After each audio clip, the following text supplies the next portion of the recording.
Hello students, welcome to my YouTube channel GS study point.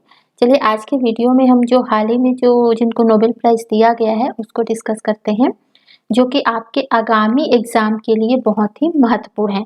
आगे जो भी exam आने वाले हैं उसमें जो है आपको कहीं ना कहीं जो है नोबेल प्राइज़ से संबंधित क्वेश्चन देखने को मिलेंगे। तो चीज़ों को यहाँ पे हम समझते चलेंगे, याद करते चलेंगे, ताकि जो इससे संबंधित जो क्वेश्चन आएंगे उसको आप करने में सक्षम होंगे। तो सबसे पहले नोबेल प्राइज़ विनर को देखने से पहले हम जो है इससे संबंधित नोबेल प्राइज़ से संबंधित कुछ फैक्ट को देख लेते हैं, ताकि अगर एग्जाम में पूछा जाए तो आप करने में सक्षम हो। यहाँ पे अगर हम फैक्ट को समझें तो स्वीडिश के एक साइंटिस्ट थे जिनका नाम था एल्फ्रेड नोबेल। ठीक है, एल्फ्रेड नोबेल। इन्होंने जो है डायनामाइट की खोज की थी और इन्हीं के नाम पे जो है नोबेल प्राइज़ दिया जाता है। जो किसी विशेष क्षेत्र में कोई अच्छा काम करते हैं, देश हित में जो काम करते हैं, उनको जो है ये प्राइज़ दिया जाता है। तो इसकी शुरुआत जो है 1901 से हुई। 1901 से हुई है, तो 1901 से जो है अलग-अलग क्षेत्रों में जो है नोबेल प्राइज़ दिया जाता है। मेनली जो है 6 क्षेत्रों में जो है इन नोबेल प्राइज़ को दिया जाता है।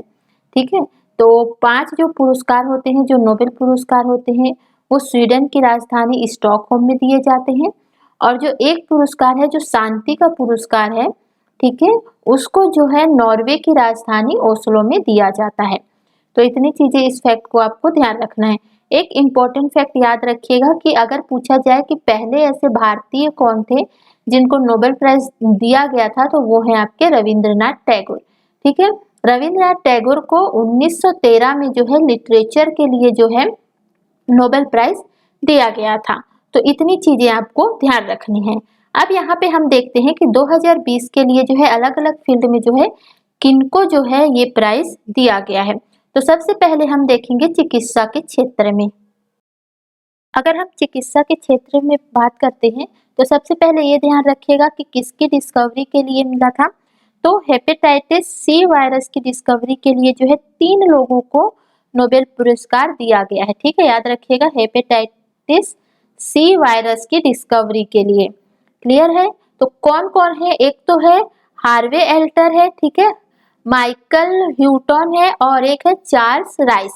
तो अगर आप इसको याद रखें तो इस तरह याद रख सकते हैं, चिकित्सा की राह। ठीक है, अगर आपको याद रखना है तो इसको आप चिकित्सा की राह करके जो है आप याद रख सकते हैं।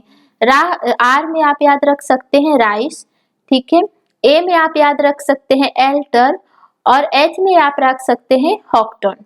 ठीक है, या ह्यूटन जो है। तो इसमें आपको याद रखना है। तो नोबेल प्राइज विनर 2020 में जो चिकित्सा के क्षेत्र में या मेडिकल साइंस के लिए जो है पुरस्कार दिया गया है 3 को। किनको?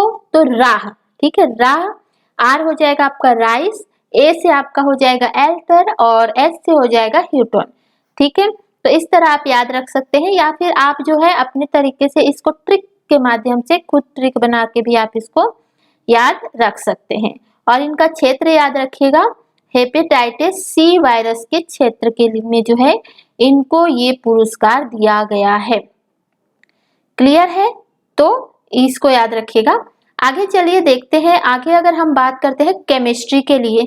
ठीक है, तो केमिस्ट्री के लिए जो है नोबेल प्राइज जो है 2 महिलाओं को दिया गया है, तो ये इंपॉर्टेंट हो जाता है। ठीक है, तो सबसे पहले याद रखिएगा कि किस चीज के लिए मिला है, तो जीनोम एडिटिंग के डेवलपमेंट के लिए मिला है। ठीक है, जीनोम एडिटिंग, बस इतना याद रखें कि केमिस्ट्री के क्षेत्र में जो है जीनोम एडिटिंग के लिए जो है 2 महिलाओं को जो है दिया गया है केमिस्ट्री का नोबेल प्राइज। ठीक है, एक है एम्यूनल चारपेंटर, ठीक है, और डॉडना, ठीक है, जेनिफर डॉडना। तो आप इसको इस तरह से याद रख सकते हैं, केमिस्ट्री सीडी। ठीक है, केमिस्ट्री सीडी करके आप इसको याद रख सकते हैं। केमिस्ट्री के लिए जो है चारपेंटियर और डॉडना को जो है पुरस्कार दिया गया है। और किसके डेवलपमेंट के लिए, डिस्कवरी के लिए, तो जीनोम एडिटिंग के लिए जो है इनको ये पुरस्कार मिला है। ठीक है, तो हमने देख लिया मेडिकल साइंस के लिए, देख लिया केमिस्ट्री के लिए, देख लिया। आगे हम देखते हैं कि इकोनॉमी के लिए जो है किनको दिया गया है। ठीक है, तो इकोनॉमी के लिए जो है दो लोगों को मिला है। एक्चुअली इनको जो है ऑक्शन थ्योरी के इम्प्रूवमेंट के लिए, ऑक्शन थ्योरी मतलब जो नीलामी के सिद्धांत है उसके लिए दिया गया है, और invention of new auction format के लिए जो है इनको ये पुरस्कार दिया गया है। तो इकोनॉमी के लिए दो लोगों को दिया गया है, मिलग्रॉम, ठीक है, मिलग्रॉम और विल्सन। इस तरह से आप इसको याद रखिएगा। इकोनॉमी के लिए मिलग्रॉम और विल्सन को दिया गया है। क्लियर है? आगे चलिए, आगे देखते हैं। और ध्यान रखिएगा किसके लिए मिला है, तो ऑक्शन थ्योरी के लिए, इसको भी आपको ध्यान रखना है। आगे चलिए देखते हैं, लिटरेचर के लिए देखते हैं। तो लिटरेचर के लिए जो है एक महिला को मिला है, लुइस ग्लक को, ठीक है। तो इसको आप ध्यान रखिएगा। इसमें जो है आप अगर आप इसके इन्वेंशन को याद ना रखें तो चलेगा, लेकिन आपको नाम याद रखना है। लिटरेचर के लिए जो है लुइस ग्लक को जो है नोबेल प्राइज मिला है। क्लियर है? आगे चलिए, पीस के लिए जो है एक संस्था को दिया गया है जो पीस का जो नोबेल प्राइज है, और वो संस्था है आपकी वर्ल्ड फूड प्रोग्राम, ठीक है। कौन सी? ये जो है आपकी यूनाइटेड नेशन से संबंधित संस्था है, वर्ल्ड फूड प्रोग्राम। इसको जो है मिला है किसके लिए, तो पीस के लिए, ठीक है। पीस के लिए जो है नोबेल प्राइज मिला है।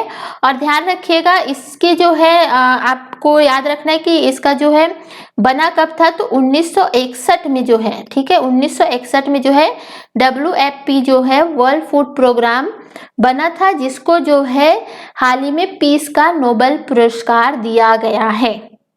क्लियर है? तो इतनी चीजें आपको यहाँ पे ध्यान रखनी है। आगे देखते हैं फिजिक्स के लिए।